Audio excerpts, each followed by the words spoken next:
পিঙ্কি তার পড়ার টেবিলে পপার্সের প্যাকেটটা রেখে ছবি আঁকার খাতা খোলে। পাশে পেন হোল্ডার ভর্তি রঙিন পেন্সিল। সেখান থেকে একটা পেন্সিল নিয়ে খাতায় কিছু একটা আঁকতে যায় পিঙ্কি। কিন্তু কাগজে দাগ দেওয়ার আগেই কিছু একটা মনে পড়ায় পেন্সিলটা খাতার উপর রেখে সে রুমের বাইরে চলে যায়। সাথে সাথে পপার্সের প্যাকেটের গায়ে আঁকা পপার্সের চোখ দুটো নড়ে ওঠে। মুখে চলে আসে দুষ্টু দুষ্টু হাসি। সে ঝট করে হাত বাড়িয়ে তুলে নেয় খাতার উপর রাখা পেন্সিলটা। তারপর ঝটপট এঁকে ফেলে সুন্দর একটা প্রজাপতি। পিঙ্কি ফিরে আসার ঠিক আগের মুহূর্তে আঁকা শেষ করে হাত গুটিয়ে নিয়ে সে আবার হয়ে যায় প্যাকেটের গায়ের ছবি।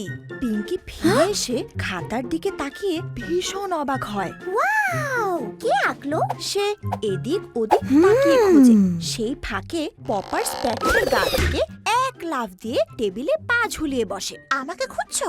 পিঙ্কি চমকে মুখ ঘোরায়, ভীষণ অবাক হয়। এখন থেকে তুমি আমার বন্ধু, ঠিক আছে? পিঙ্কি গম্ভীর মুখে বলে, বন্ধু? কিন্তু তোমাকে তো আমি ভালো মতো চিনি না।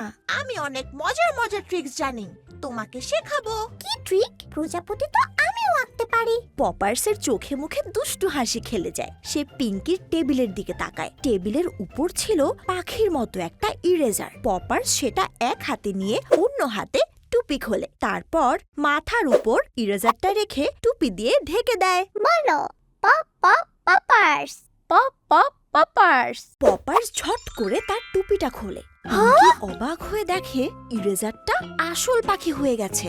অবাক পিঙ্কি পাখিটার দিকে হাত বাড়াতেই পাখিটা ডানা ঝাপটে উড়ে যায়। পিঙ্কি আর পপার্স হইচই করতে করতে সারা ঘরে পাখিটাকে ধরার চেষ্টা করে, কিন্তু পারে না। পাখিটা ঘরের মধ্যে কয়েকবার ঘুরে জানালা দিয়ে উড়ে বাইরে চলে যায়।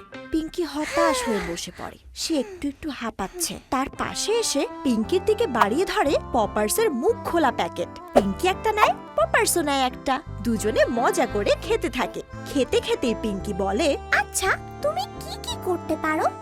তুমি যা চাও সব। সব? সত্যি? পপার্স মাথা নাড়ে, মুখে গর্বের হাসি।